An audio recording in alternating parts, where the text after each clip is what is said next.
Okay, so in lieu of everything that's been transpiring around the country these days, with the violent protests, the marches, the gatherings, the demonstrations, the curfews being issued, somebody had posted on Facebook, she said, "What would the Reverend Dr. Martin Luther King Jr. do?" And I thought to myself, I don't know. Probably boycott. You see, I would ask him, but the nigga got shot. And frankly, we sick and tired of just taking it. The police is in the streets keeping the peace, and they the very beast that's creating it. Violence, that's the way that we feel. The country showed more concern over the fact that Kaepernick wouldn't kneel than for the fact that it was young black men and women being killed. The list is unreal.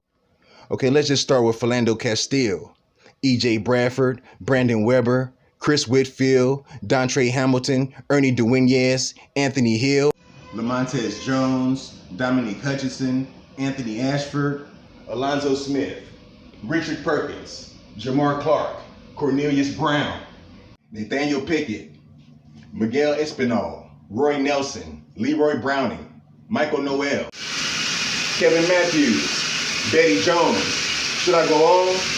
Keith Childress, Michael Lee Marshall, Rayshawn Cole, Patterson Brown, Christopher Kimball, Junior Prosper, Keith McLeod, Wayne Wheeler, Levante Biggs, India Kager, Tyree Crawford, John Crawford III, K.K. Jones, Eric Gardner, James Carney III, Felix Kumi, Ashawn Manley, Christian Taylor, Troy Robinson, Brian Day, Michael Sabbie, Billy Ray Davis, Samuel DeBasi, Darius Stewart, Albert Davis, Sandra Bland, Salvador Ellswood, George Mann, Jonathan Sanders, Freddie Blue, Victor LaRosa III, Spencer McCain.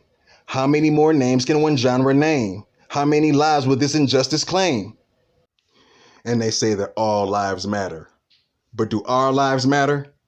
Alton Sterling, Michael Brown, Sean Bell, Ramarley Graham, Kendra James, Tamir Rice, Freddie Gray. I mean, goddamn.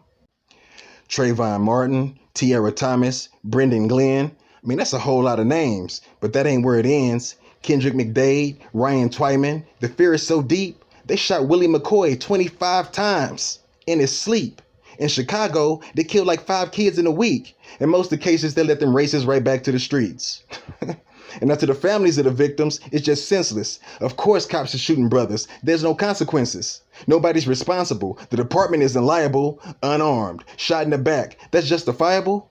So when people take to the streets and the buildings get burned down, all of a sudden everybody gets concerned now. What would Dr. King do? Probably boycott. I would ask him, but the nigga got shot.